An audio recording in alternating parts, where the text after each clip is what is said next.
Lee Anderson. Thank you, Chair. Thank you for coming, Home Secretary. Now then, we can talk about backlogs all day long, but in my mind, the best way to stop the backlogs is to stop people coming here illegally. So that poses a couple of problems for me.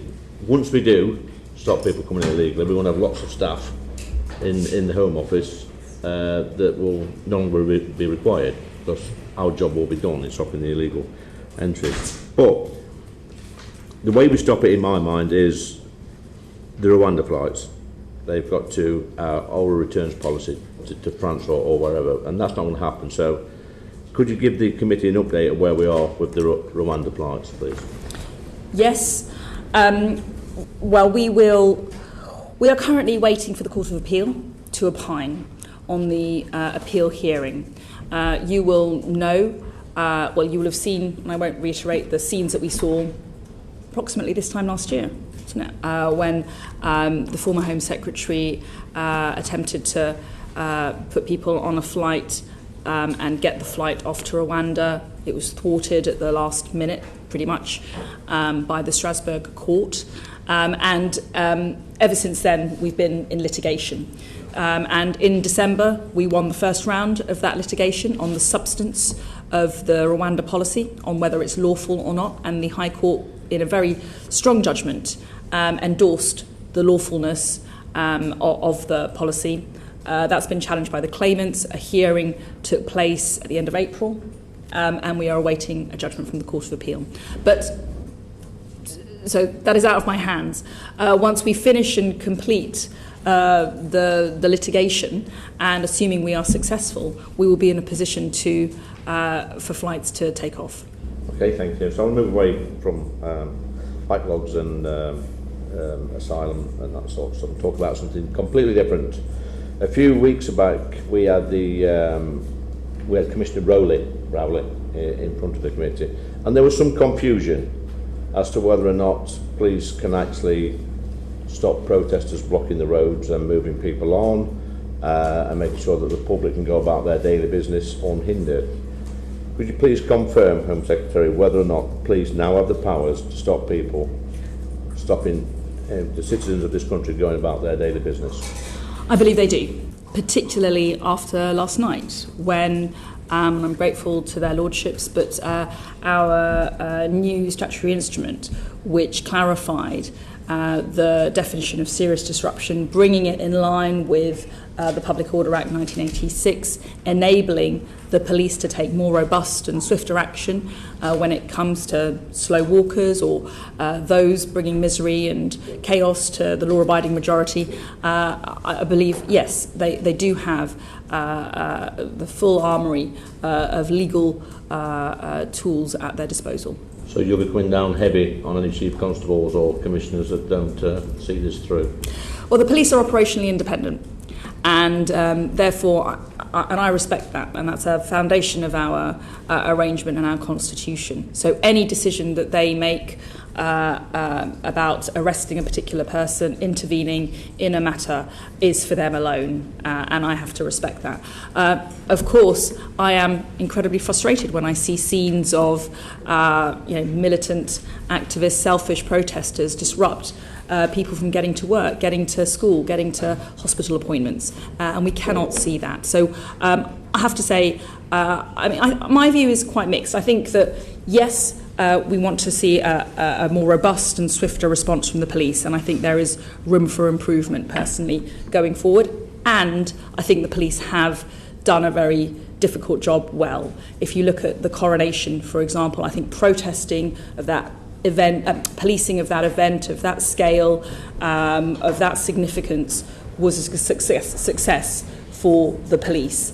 I think that it went off unimpeded, and people were able to enjoy that historic event. And that's thanks to incredible hard work and initiative deployed by the police. I think if you look at recent protests relating to Just Stop Oil, the police have invested huge amounts of time and money in responding to these protests. I think it was just in the last 6 weeks alone, there have been 156 or thereabouts events or protest incidents. 13,000 police officer shifts have been used on policing those protests. There have been hundreds of arrests, and it's cost millions of pounds. So the police are trying. They're trying hard.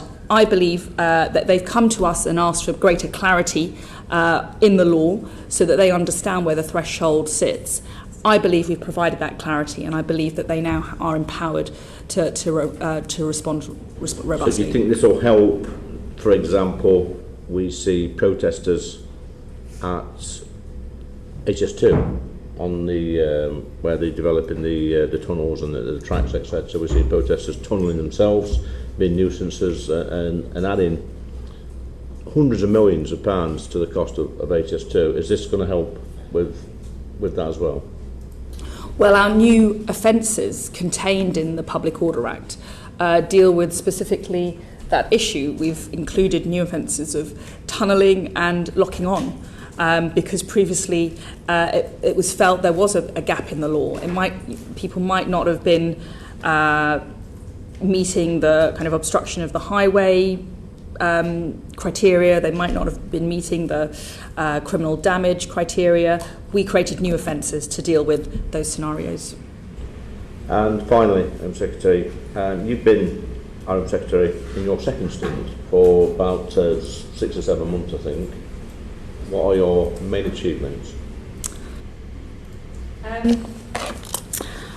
Well, I think that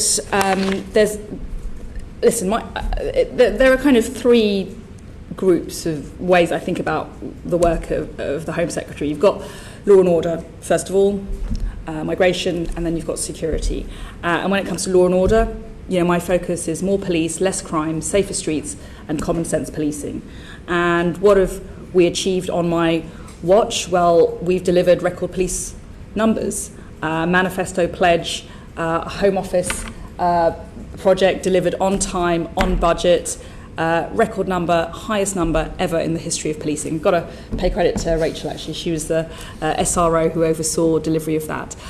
We do also have less crime. The Chief Inspector remarked in his State of Policing report last week that actually England and Wales is arguably safer now than it ever has been before, because there's been an overall fall in crime. We've extended the powers for the police to take better action on militant protesters. And ultimately, I want the police to be liberated from needless bureaucracy, hence the Home Office counting rules reforms that I've brought in, which the MPCC estimate will save 400,000 police hours, changes to mental health, so that we're not getting police officers waiting for 9 hours in A&E, chaperoning someone who really should be being met with a health response, and changing the threshold on non-crime hate incidents to protect freedom of speech, as well as enabling people to come in who don't have a degree.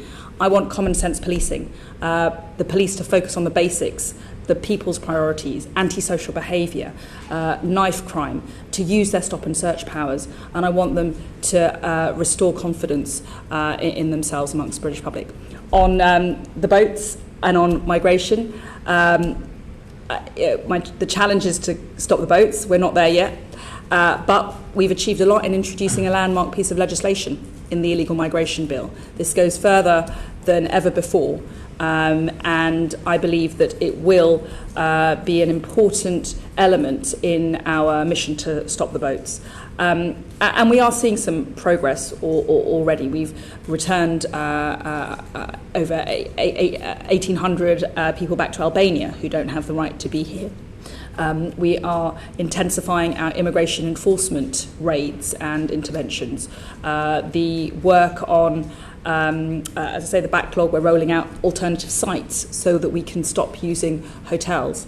And then lastly, on security, the fraud strategy we just talked about, but also prevent. I've begun the biggest programme of reform, which is much needed for our prevent programme. Thank you. Thank you, Chair.